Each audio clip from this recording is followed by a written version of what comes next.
Grace Sullivan was no stranger to hard work. At just 28 years old, she had already built and lost an entire business, watched her reputation crumble over one act of compassion, and learned that in the world of event planning, kindness could cost you everything.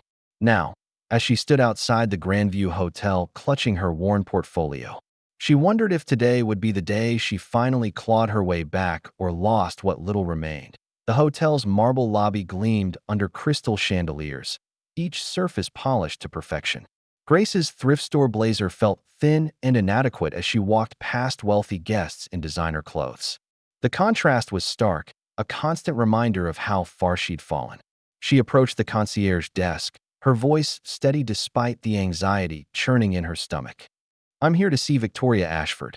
I'm coordinating tonight's gala.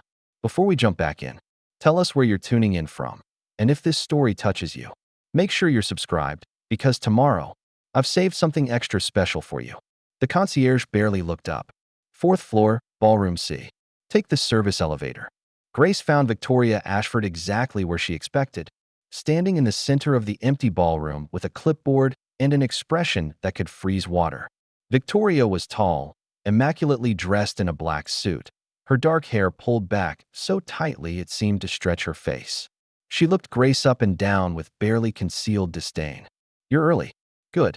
We have a lot to cover, and I want to be very clear about expectations." Victoria's voice was crisp, professional, and cold. "This gala is the most important event the Grandview has hosted this year. The Whitmore Foundation has very particular standards, and I will not tolerate any deviations from the schedule. Do you understand?" "Yes, of course," Grace replied, her hands tightening on her portfolio. "I've heard about the incident at the Harrison wedding," Victoria continued, her eyes sharp. "The bride's mother still talks about how you stopped the ceremony to attend to a guest, causing a 30-minute delay. That kind of impulsive behavior will not happen tonight. You follow protocol, you stay on schedule, and you do not make decisions above your pay grade. Are we clear?" Grace felt her face flush. The Harrison wedding, the disaster that destroyed her business, reduced to a story about impulsive behavior. No one mentioned that the grandmother had been having a heart attack, that Grace had potentially saved her life. No one cared about that part. "Crystal clear," Grace said quietly. Victoria handed her a thick binder. "This is tonight's schedule, down to the minute. The keynote speaker is listed as R. Whitmore. He'll need wheelchair accessibility to the stage. The hotel staff has been briefed, but I want you to double-check everything." Grace flipped through the binder, her trained eye-catching details. "I noticed the stage ramp is quite steep. Has anyone tested it with an actual wheelchair? And the positioning near the stage entrance looks tight. If there's any delay in the program, it could be difficult to navigate." Victoria's expression hardened. "Everything has been handled by professionals, Miss Sullivan. Your job is to execute the plan, not question it. Now, shall we continue?" For the next 2 hours, Grace walked through every detail of the evening. She coordinated with caterers, checked lighting cues, confirmed floral arrangements, and ensured every chair was positioned exactly as specified. The ballroom transformed before her eyes from an empty space into a glittering venue worthy of Boston's elite. Crystal glasses sparkled on white-clothed tables. Centerpieces of white roses and gold accents created an atmosphere of refined elegance. And the stage, with its deep blue backdrop, waited for the evening's speakers to as Grace adjusted a microphone stand, her phone buzzed. It was Diane Porter, her former business partner, and one of the few people who still believed in her. "How's it going?" Diane's text read. Grace stepped into a quiet corner to reply. "Victoria Ashford is exactly as terrifying as you warned. But I'm managing. Thank you for getting me this job.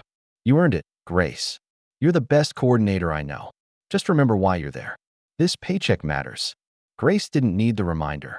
Her rent was 2 months overdue. Her landlord was losing patience. And this $1,500 payment was the difference between keeping her apartment and living in her car. She'd been eating rice and beans for weeks, taking on waitressing shifts between job interviews, watching her savings disappear while her reputation remained in ruins. But even now, walking past a framed photograph in the hotel's charity display, Grace couldn't regret the choice she'd made at the Harrison wedding. The photograph showed a younger man in a classroom, surrounded by students, his face bright with genuine joy. The caption read, Robert Whitmore, 40 years of service in education. Grace studied the image, something about the man's kind eyes resonating with her. This was the keynote speaker, the man in the wheelchair Victoria had so casually dismissed.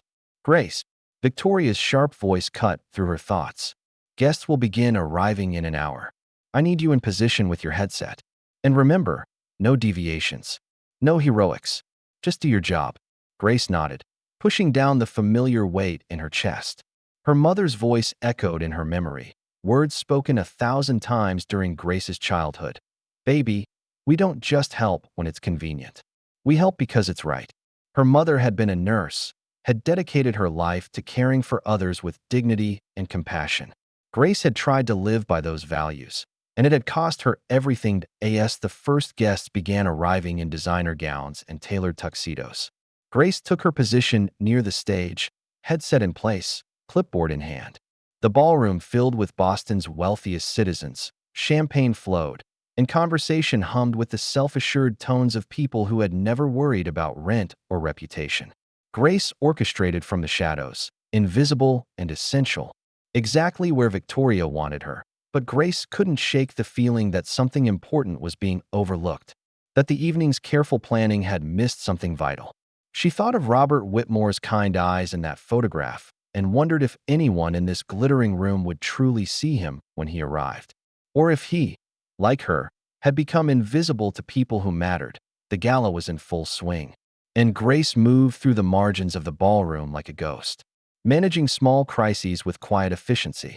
A spilled champagne glass was whisked away before anyone noticed.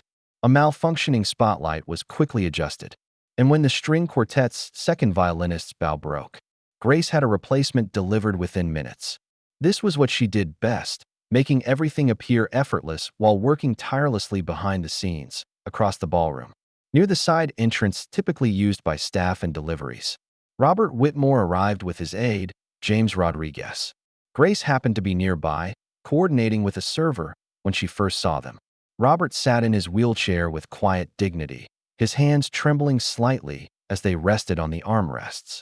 James, a kind-faced man in his 30s, pushed the wheelchair carefully, navigating through the service corridor. What happened next made Grace's stomach turn. As Robert and James emerged into the main ballroom, Grace watched as guest after guest simply stepped around the wheelchair without acknowledgement. Conversations didn't pause, eyes didn't meet Robert's, and several people actually moved away as if the wheelchair were an obstacle to avoid rather than a person to greet. One woman in a shimmering gold dress actually wrinkled her nose as she sidestepped them.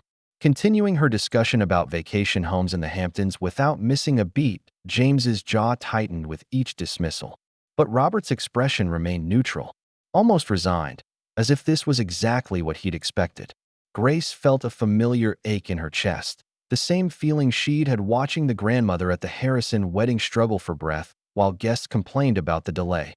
Near the bar, Alexander Whitmore held court among a group of admirers and business associates. Grace recognized him from the photographs in the event binder. Tall, impeccably dressed in a charcoal suit, his dark hair styled perfectly, his smile confident and commanding. He was giving an interview to a young woman with a press badge, his voice carrying across the room with practiced ease. The Whitmore Foundation exists to serve those our society too often overlooks, Alexander was saying, his hand gesturing expressively. We believe in giving voice to the voiceless, in seeing the invisible. The irony was not lost on Grace. Alexander's father sat less than 30 feet away, utterly invisible to everyone in the room, including his son. She watched as Robert's gaze found Alexander across the crowded space, and the look on the elderly man's face broke her heart. It was pride mixed with profound sadness, love shadowed by loneliness. Robert watched his son shine in the spotlight while he remained in the shadows, unnoticed and alone despite being surrounded by hundreds of people. James tried to get the attention of hotel staff, attempting to position Robert's wheelchair near the stage area, as the program would soon require. "Excuse me," he said to a passing waiter. "Could you help us navigate to the stage entrance?" "I'll get someone for you in just a moment, sir," the waiter replied, already moving away, his attention elsewhere. James tried again with a hotel manager. "We need to position Mr. Whitmore near the stage for his speech." Yes, yes, we'll handle it shortly, the manager said dismissively, his eyes scanning the room for more important concerns. Grace felt Victoria's voice crackle in her headset. Grace, I need you to check on the dessert timing. The kitchen is running behind. On it, Grace responded, but her eyes remained on Robert and James.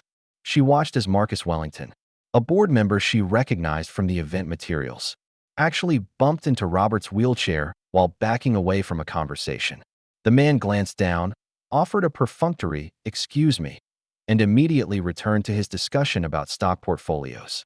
Never once making eye contact with Robert, Grace moved to handle the dessert crisis. But something was building inside her, a pressure she recognized. It was the same feeling she'd had at the Harrison wedding, the same instinct that had destroyed her career. She tried to push it down, to focus on her job, to remember that she couldn't afford another act of conscience. But as she crossed the ballroom, she made eye contact with Robert Whitmore across the crowded space. For just a moment, their gazes locked. In his eyes, she saw understanding, a recognition of shared experience. They were both invisible here, both relegated to the margins of this glittering world. The difference was that Robert's invisibility was supposed to be temporary. He was the keynote speaker, the honored guest. Yet no one saw him. No one except Grace. Robert's hands trembled as he pulled out his speech notes, reviewing them with the careful attention of someone who wanted everything perfect. Grace noticed the way his fingers shook, the way he gripped the pages a little tighter to steady them. She saw James lean down and whisper something encouraging, saw Robert nod and take a deep breath. Victoria's voice came through the headset again, sharp and insistent. Grace, we're 10 minutes from the keynote. I need you at the stage entrance now. Time to get this show moving. Understood, Grace replied, making her way toward the stage. As she did, she passed Alexander Whitmore, still surrounded by admirers, still speaking eloquently about serving the marginalized while his marginalized father sat alone, waiting for someone to help him reach the stage where he would deliver a speech about dignity and compassion. The irony was almost unbearable. Grace reached the stage entrance and stopped cold. Robert and James were there, but Robert's wheelchair was positioned awkwardly, partially blocked by a service cart someone had left behind. The angle made it nearly impossible to navigate the ramp to the stage, and James alone couldn't safely manage both pushing the wheelchair and negotiating the steep incline. Grace watched as another hotel staffer walked right past them without stopping. Victoria's voice crackled in her ear. 5 minutes to keynote. Everything better be ready. Grace looked at Robert, at his trembling hands and dignified bearing, at the service cart blocking his path and the people walking by without seeing him. She thought of her mother, of dignity and compassion, of choosing right over easy. Her hand moved to her headset, and in that moment, Grace Sullivan made a choice. The master of ceremonies was making his way to the microphone, and the ballroom was settling into expectant silence. Grace's headset buzzed with Victoria's instructions, sharp and rapid fire. Grace, lighting crew needs the final cue. Grace, is the microphone checked? Grace, where are you? The speaker needs to be in position now. Grace stood 10 feet from Robert Whitmore, watching as another guest, a woman dripping in diamonds, maneuvered around his wheelchair with the same casual avoidance one might give a piece of furniture. James was trying to figure out how to move the service cart blocking their path, while simultaneously supporting Robert, and Grace could see the mathematical impossibility of it. The ramp was too steep, the wheelchair angle was wrong, and there wasn't enough time to get proper help through official channels. Ladies and gentlemen, the master of ceremonies announced, his voice booming through the sound system. In just a few moments, we'll hear from tonight's keynote speaker, a man who has dedicated his life to education and service. 5 minutes. That's all the time Grace had. 5 minutes to do her job, follow protocol, protect her paycheck and her fragile comeback. 5 minutes before Victoria's careful schedule would be disrupted, or 5 minutes to do what was right. Grace's mother had died 3 years ago, but her voice was as clear in Grace's mind as if she were standing right beside her. Grace, baby, we don't just help when it's convenient. We help because it's right. Some people will love you for it. Some will hate you for it, but you'll be able to look yourself in the mirror. And that matters more than anything. Grace had looked in the mirror this morning and seen exhaustion, desperation, and the slow erosion of hope. But she'd also seen her mother's daughter. She'd seen someone who stopped a wedding to save a grandmother's life. Consequences be damned. She'd seen someone who couldn't walk past suffering, even when walking past would save her career. Grace, where are you? Victoria's voice was approaching fury now. The program starts in 4 minutes. Grace reached up, her hand steady despite the pounding of her heart, and removed her headset. Victoria's voice cut off mid-sentence. Grace set down her clipboard, that symbol of control and protocol, and walked directly toward Robert Whitmore. "Excuse me," Grace said softly, kneeling beside the wheelchair so she could meet Robert's eyes at his level. "May I help you?" Robert looked at her with surprise, then something that might have been relief. His voice, when he spoke, was gentle and carried the cadence of a lifelong teacher. "I don't want to be any trouble." "You're not trouble," Grace said firmly. "You're the keynote speaker, and you deserve to reach that stage with dignity. My name is Grace Sullivan, and I'd be honored to help you get there." James's face transformed, gratitude flooding his features. "Thank you," he said, his voice thick with emotion. "Thank you so much. I've been trying to get someone's attention for 15 minutes. Grace stood and assessed the situation with professional efficiency. The service cart needed to be moved, the wheelchair needed to be repositioned at a better angle, and the ramp navigation would require 2 people. She quickly moved the cart out of the way, then returned to help James adjust the wheelchair. "Mr. Whitmore," Grace said, "James and I are going to guide you up this ramp. We'll go at your pace. If anything feels uncomfortable, you tell us immediately." "Okay." Robert nodded, and Grace saw his hands trembling more noticeably now. Though whether from his condition or from emotion, she couldn't tell, they began the careful journey toward the stage. And Grace was acutely aware of the ballroom growing quieter, of heads turning to watch the delay. She was also acutely aware of Victoria Ashford pushing through the crowd toward them, her expression promising swift and severe consequences. But Grace didn't stop. Step by step, she and James guided Robert's wheelchair toward the stage ramp. Grace kept her voice low and encouraging. "You're doing great. Just a little further. That's it." Victoria reached them just as they began navigating the ramp. "What do you think you're doing?" she hissed. "You're holding up the entire program." Grace didn't even look at Victoria. Her focus remained on Robert, on ensuring his dignity and safety. "Mr. Whitmore is reaching the stage," Grace said calmly. "That's what I'm doing." From across the ballroom, Alexander Whitmore had noticed the commotion. His conversation trailed off as he watched an unknown woman and his father's aide carefully guide his father's wheelchair up the stage ramp. Something shifted in Alexander's chest, a crack in the carefully constructed walls he'd built around his heart. This stranger was giving his father something Alexander hadn't provided in years: genuine attention, careful respect, and the acknowledgement that Robert Whitmore mattered. Grace and James successfully positioned Robert at the microphone. The elderly man looked up at Grace, his eyes bright with unshed tears. "Thank you," he whispered. Grace smiled, then quickly adjusted the microphone to the right height for someone seated. She placed a glass of water within easy reach, a small gesture, but one that spoke volumes. Then she made eye contact with Robert one more time, and in that brief exchange, she communicated something essential. "You've got this. You matter. Your voice deserves to be heard." As Grace stepped back, Victoria grabbed her arm, her grip tight enough to hurt. "You're done. Do you understand?" "Done." But Grace barely heard her. Her attention was on Robert Whitmore as his trembling hands gripped his speech notes, and he leaned toward the microphone. The ballroom had fallen completely silent, hundreds of wealthy guests watching this elderly man in a wheelchair, many seeing him for the first time despite having walked past him all evening. Robert began to speak. Robert Whitmore's hands trembled as he gripped the edges of his speech, the pages rustling softly in the profound silence of the ballroom. His voice, when it emerged, was quiet at first, wavering like his fingers, but there was something in it that commanded attention. A teacher's authority earned over 40 years in classrooms where every word mattered.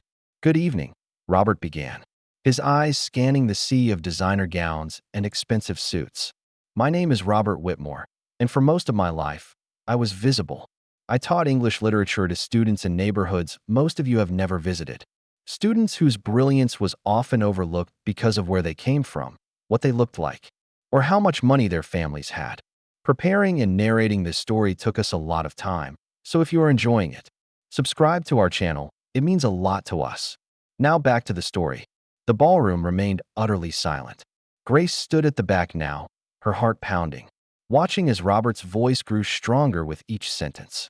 5 years ago, I was diagnosed with Parkinson's disease, Robert continued, his trembling hands acknowledging the very condition he named. And I began to understand, truly understand, what my students had felt all those years. I became invisible, not because I changed as a person, not because my mind dimmed or my heart grew smaller, but because people stopped seeing me. They saw the wheelchair, the tremor, the difficulty. They saw everything except the person I still am. Several guests shifted uncomfortably in their seats. Grace noticed Marcus Wellington, the board member who had bumped into Robert's wheelchair earlier, staring down at his plate. Tonight, I watched many of you walk past me, Robert said, his voice gentle but unflinching. I watched you step around my wheelchair, as if it were a piece of furniture left carelessly in your path. I listened to speeches about charity and compassion while experiencing neither. And I thought about all the galas just like this one, where we write checks to help the invisible while refusing to see them when they're standing right in front of us. Alexander Whitmore stood frozen near the stage, his face pale, his carefully constructed composure crumbling as his father's words pierced through years of emotional distance. But then something remarkable happened, Robert continued, and his voice softened with genuine warmth. A young woman noticed. She saw that I needed help, and despite whatever pressure she was under, despite whatever risk she was taking, she stopped. She knelt down to meet my eyes, not looking down at me, but seeing me as an equal. She treated me with the one thing money cannot buy: dignity. Grace felt tears stinging her eyes as Robert gestured toward where she stood. That young woman embodies the mission of this charity more than any check anyone writes tonight, Robert said, his voice ringing clear now, all trembling gone. Because real compassion isn't about the money we give from a distance. It's about the humanity we offer up close, about seeing people, truly seeing them, when it would be easier to look away. Robert paused, his eyes finding his son's across the room. I raised my son to understand that our worth isn't measured by what we accumulate, but by how we treat others when no one is watching. Somewhere along the way, we both forgot that lesson. But tonight, a stranger reminded us both. The silence that followed was profound, broken only by the sound of someone crying softly. Then the applause began, thunderous and sustained, though Grace could see that for some guests it was performative, a social obligation. For others, including Alexander, whose face was streaked with tears, it was something else entirely. A recognition of truth that couldn't be ignored. Victoria Ashford stood near the kitchen entrance, her expression unreadable, but her hands joining the applause. She had been wrong about the delay, wrong about protocol mattering more than humanity, and she was calculating enough to recognize when she'd miscalculated as the applause finally faded.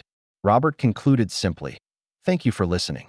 And thank you, Grace, for seeing." Grace retreated to the service entrance as quickly as she could, her hands shaking now that the adrenaline was wearing off. She had just sabotaged her own comeback, defied Victoria Ashford's explicit orders, and made herself the center of attention at an event where she was supposed to be invisible. The paycheck she desperately needed was almost certainly gone, and with it, her apartment. She was mentally calculating which bills to pay first with her remaining $847 when a voice behind her said quietly, "That was my father." Grace turned to find Alexander Whitmore standing there, and up close he looked nothing like the polished billionaire from the press photos. His eyes were red-rimmed, his tie slightly loosened, and his expression held a vulnerability that seemed almost painful. "I know," Grace said carefully, unsure where this conversation was heading. "He gave a beautiful speech." "How did you know?" Alexander asked, his voice breaking slightly. "How did you know what he needed when I, his own son, didn't even see him?" Grace didn't know how to answer that. She thought of her mother, of a lifetime of lessons about dignity and compassion. But those felt too personal to share with this stranger, no matter how raw his grief appeared. "I just saw someone who needed help," Grace said finally. "That's all." "No," Alexander said firmly, stepping closer. "It's not all. I've been so focused on building my company, on success and achievement, that I forgot how to just be present. I haven't really talked to my father, not meaningfully, Since my mother died 10 years ago, I threw myself into work, and he became invisible to me too. Before Grace could respond, a young woman with a press badge approached them. "Excuse me," she said, her voice eager. "I'm Sophie Chun with the Boston Chronicle. I witnessed everything tonight, and I'd love to interview you both about what happened." Grace's stomach dropped. The media? The last thing she needed was more media attention after what had happened with the Harrison wedding scandal. "No," she said quickly. "No interviews. Please." Sophie looked disappointed but pulled out a business card. "If you change your mind, she won't," Alexander said, his voice protective as he gently redirected Sophie away from Grace. He noticed Grace's panic.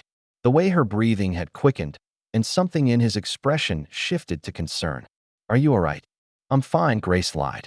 "I just need to find Victoria and get this over with." As if summoned, Victoria appeared, her expression cold and professional. "Miss Sullivan, a word." Grace followed Victoria to a quiet corner, bracing for termination. But Victoria's words surprised her. "You got lucky," Victoria said coldly. That delay created the most powerful moment of the evening.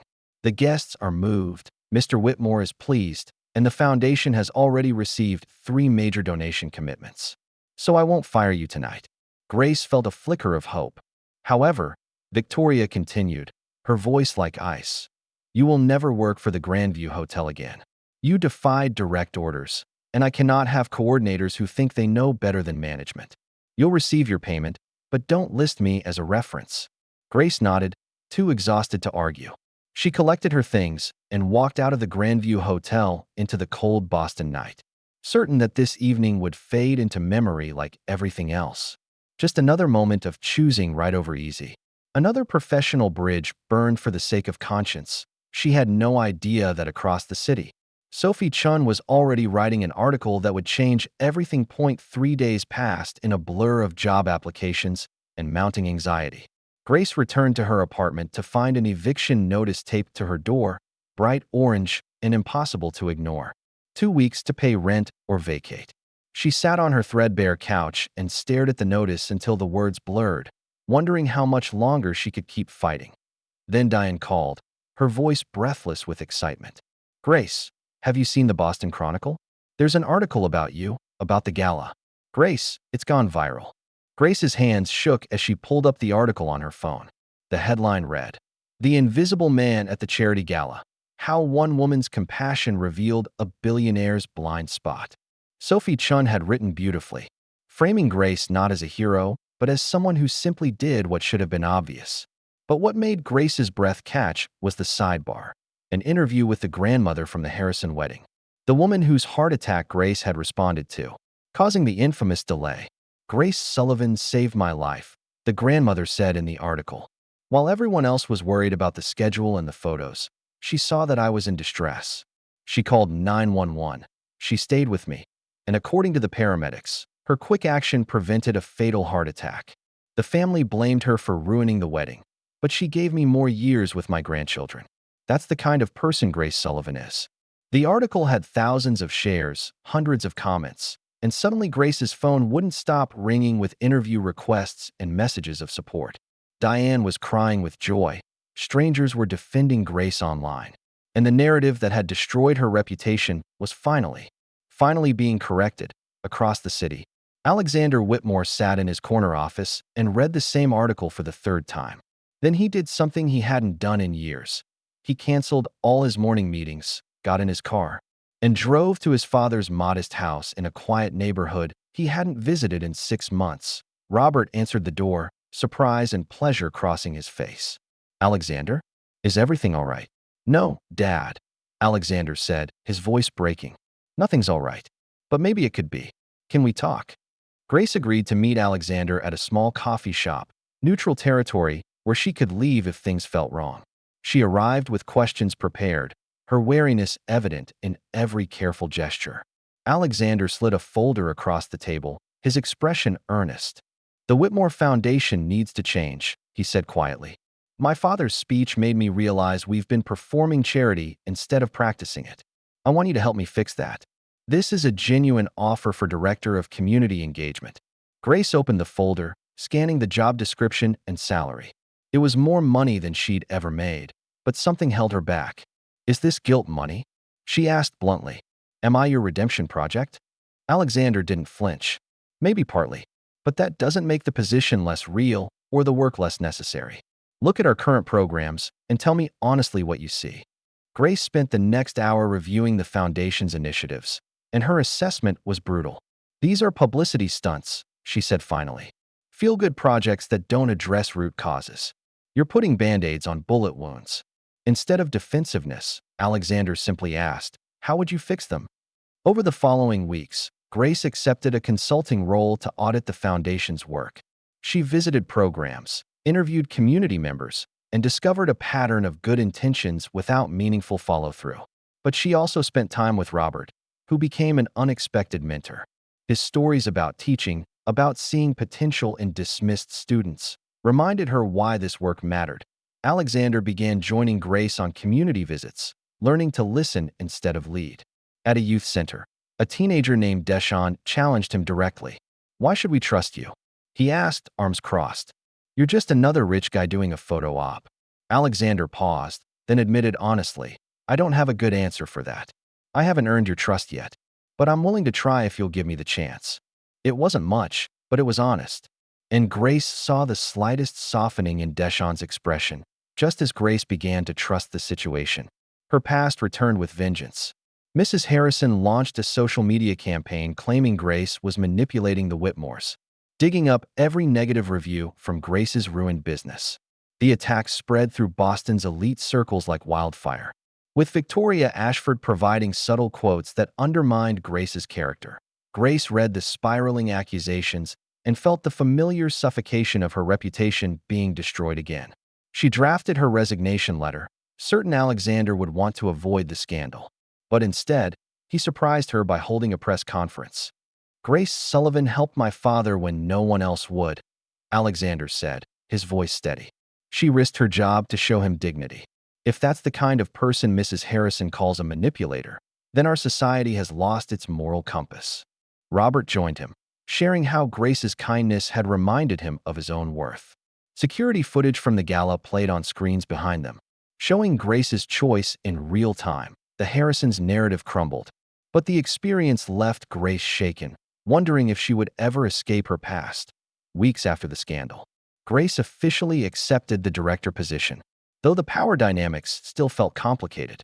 She threw herself into developing genuine community partnerships, hiring formerly incarcerated individuals, and creating advisory boards from the communities they served. But Grace struggled with feeling indebted to Alexander. Robert noticed and invited her to lunch. "Grace," he said gently over soup and sandwiches, "my son helped you because you deserved it, not because you owed him anything. You're carrying his help like a weight instead of a gift." His words cracked something open in Grace. She'd been so afraid of being someone's charity case that she'd forgotten how to receive care without shame. Meanwhile, Alexander confided in his father about his growing feelings for Grace. Robert laughed gently. "Son, I've known since the gala, but what matters is what you do about it." Alexander realized any romantic approach would be complicated by their professional relationship and power imbalance. He decided to give Grace space, to support her work without expectation. Grace implemented a radical program: direct cash grants to community members with no strings attached, trusting them to know their own needs. The board resisted, but Alexander supported her vision. When the program launched, success stories emerged immediately. A single mother started a catering business. A veteran received medical care. A teenager bought college books. Grace saw her mother's philosophy validated. Trust and dignity unlocked potential better than any managed program ever could. 6 months after the gala, Grace received an invitation to speak at the National Charity Coalition Summit, the same organization where Mrs. Harrison served on the board. Grace's first instinct was to decline, but Robert encouraged her. "You have something to say, Grace. Don't let fear silence you." With Diane's support, Grace accepted. She prepared a speech about dignity-centered charity, using her own experience of being both helper and helped as the framework. The night of the summit, Grace arrived to find Alexander and Robert in the audience, their presence both unexpected and comforting. Mrs. Harrison sat in the front row, her expression icy. Grace took the stage, her hands trembling exactly as Robert's had at the gala. My mother taught me that everyone deserves dignity regardless of their circumstances. Grace began, her voice soft but growing stronger. I've been on both sides now, the helper and the helped. And I've learned that charity without dignity is just another form of control. She shared success stories from the Foundation's new programs, emphasizing that they worked because they trusted people. Her voice rang clear by the end, and the applause was thunderous. After the speech, Mrs. Harrison approached with a stiff acknowledgement that perhaps she'd been wrong. It wasn't an apology, but it was closure. Grace realized she no longer needed Mrs. Harrison's approval. She'd built something beyond her past. That evening, Grace, Alexander, and Robert shared a quiet dinner at a small restaurant. Robert toasted to second chances and new beginnings. As they laughed and talked, Alexander caught Grace's eye, and something shifted between them, an unspoken acknowledgement of possibility. The next morning, Grace reviewed grant applications at the Foundation. She thought of her mother, of Robert's wisdom, of how one moment of choosing kindness had changed everything. As she helped a nervous applicant feel seen and valued, Grace understood that the cycle of dignity would continue, rippling outward in ways she might never fully know. But that was exactly as it should be. Up next, you've got two more standout stories right on your screen. If this one hit the mark, you won't want to pass these up. Just click and check them out. And don't forget to subscribe and turn on the notification bell so you don't miss any upload from us.